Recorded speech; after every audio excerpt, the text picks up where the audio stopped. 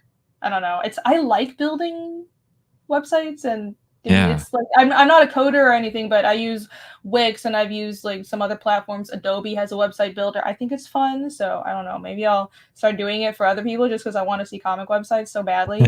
But yeah, it's I enjoy I'm it. raising my So. hand. You can't see it, but I'm raising my hand.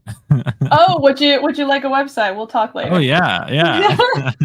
All right, yeah, we'll talk. I'll Yes, be the guinea pig. Yeah, that'd be fun. yes, yes. Have Well, you have you heard of Macroverse at all? Have you seen that that app or that they're a platform, a comic book platform, and what I find really fascinating about them, I have seasons on there, and um, their format, they pioneered this new like way to read comics called Tap Story, and instead of like the vertical scroll, you can actually just tap on the panel that you're on, and it moves like from panel to panel, and so it's not like you're looking at a full page, and it's not like you're scrolling, but you are it's really fascinating. It's a really fascinating technology because you don't know what the next panel is going to be because you can't see it, you know, so you're tapping constantly, going from panel to panel to panel, and they can format the comic into that format. If you want it to be vertical scrolling, you can, but it's just a really fascinating way to tell digital comic book stories, and I feel like it's heading in the direction that has the potential to kind of shake up things. But that's just kind of my 2 cents there. But it's an interesting platform. I definitely recommend people checking it out. Okay. Well, what was that platform called? Macroverse. Macroverse. Okay.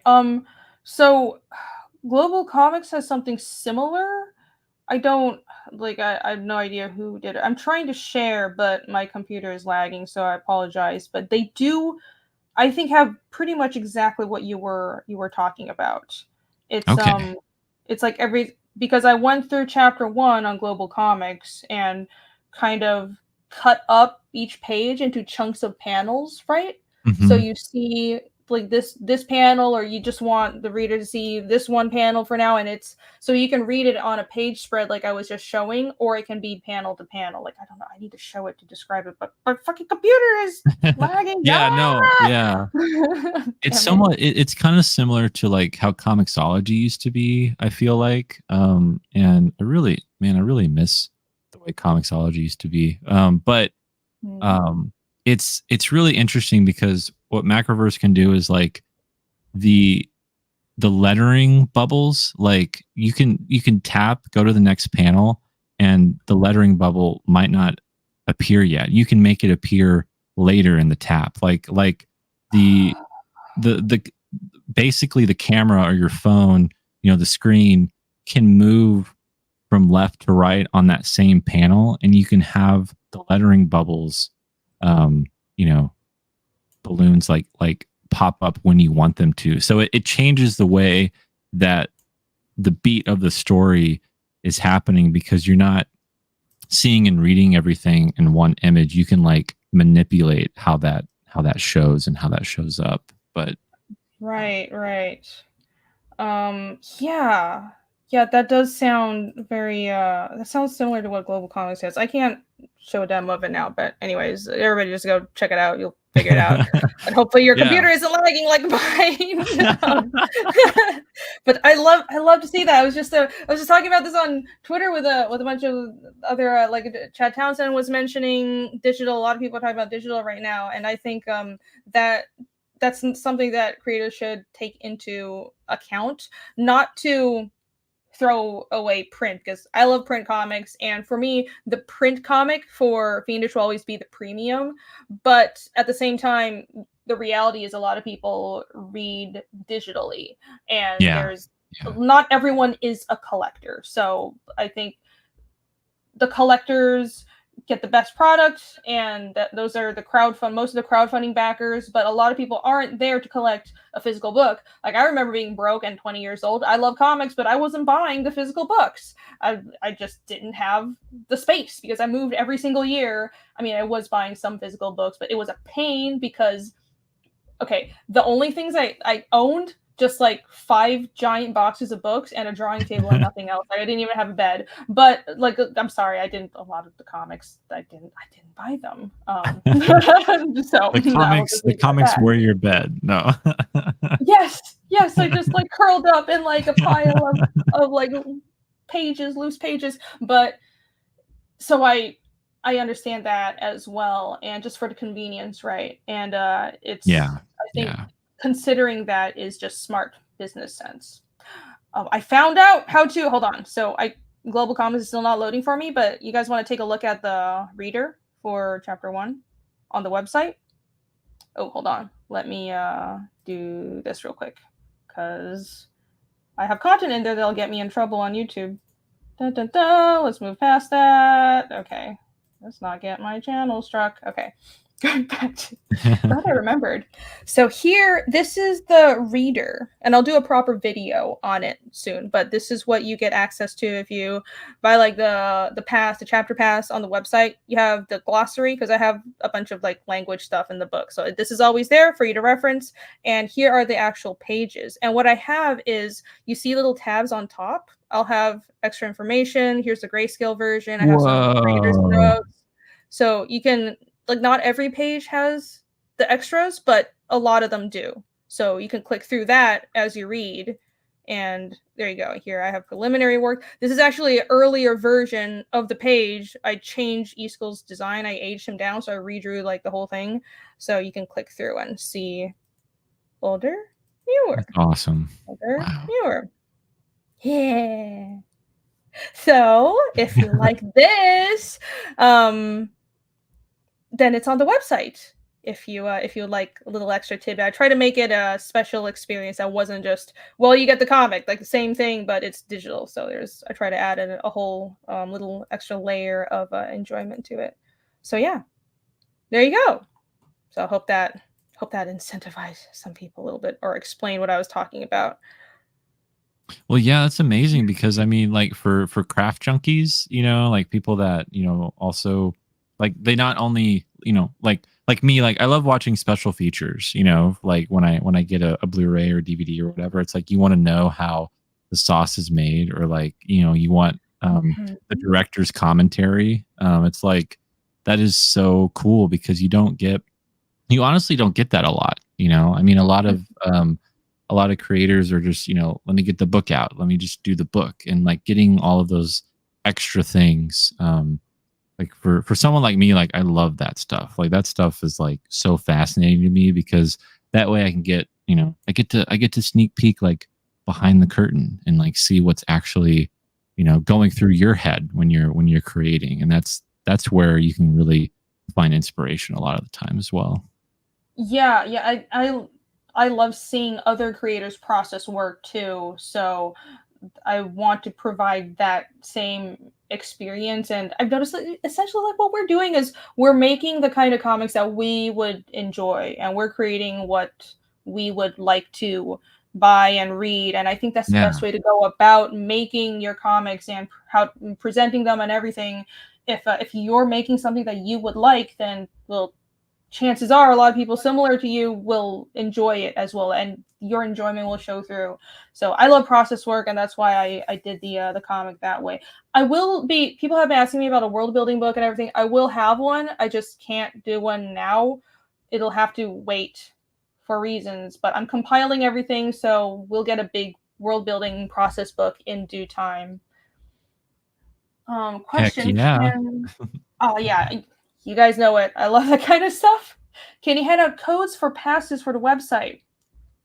I'm not sure.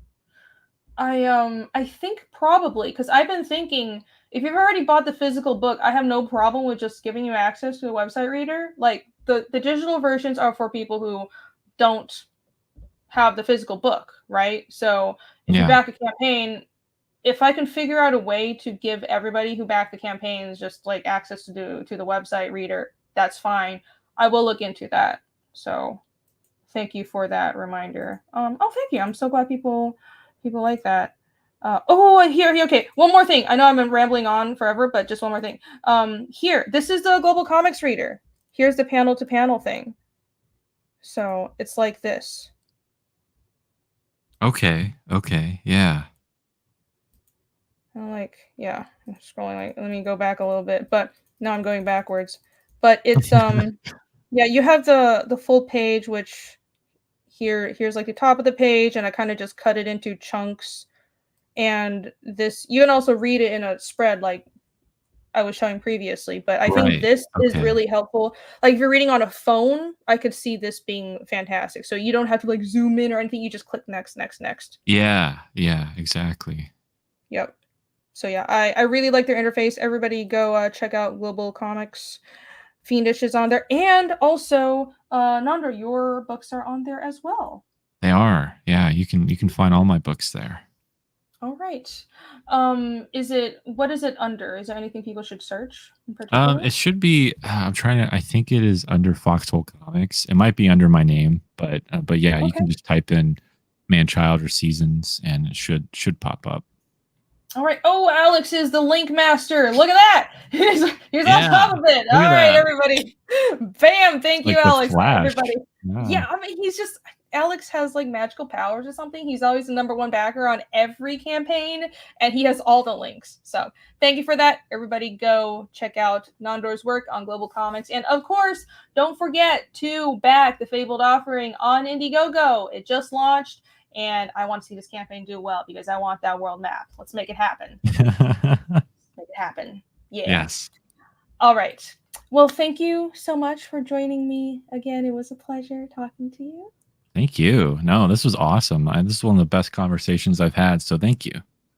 Oh, well, likewise. It's always great to talk to someone that really is passionate about comics, and you had a lot of really fascinating things to present with your work. So I'm excited. Where can people follow you? Yeah, so definitely subscribe to my YouTube channel, Foxhole Comics. You can find me there, and then also I have a newsletter, foxholecomics.substack.com, where I update that very regularly. You can also follow me on X Twitter at NandorFox, and also on Instagram at NandorFoxSchaefer, and Facebook NandorFoxSchaefer. So I should be easy to find. I should be with that name, but yeah, you'll see. If you see a fox, that's me. Right. Okay. I was about to say, I think you should be the only person with that name. I'd be surprised if there's another NandorFoxSchaefer. We never know. Yeah. But cool. Thank you, everybody in chat, for joining again, and thank you to my link masters, Alex and Maromian and Snarky and everybody else who was modding. You guys are awesome. I will see you tomorrow for the creative block. I forgot whose channel it's on. I don't know. Is it Narwhal? No, it's not Narwhal, because Narwhal's shit. Is it me? Oh shit. Okay, maybe it's me, and I'm not prepared. Shit! God damn it! No. All right. Well, I guess stay tuned to my Twitter and watch me melt down, because I'm not ready for creative block tomorrow. But before that, Narwhal will be doing a drawing battle, cock battle #2. Not that kind of cock battle. It's a drawing challenge against Almazaz. We can't show that battle. Not that one. Okay. Hey, no judgment, but not that kind. A drawing battle, that kind. On Dark Gift's channel. Then afterwards, we'll be doing creative block. So see you guys tomorrow for that, and of course next week for another Hellion Art Show. Ding! Thank you guys. Have a good night. Thank you. Bye.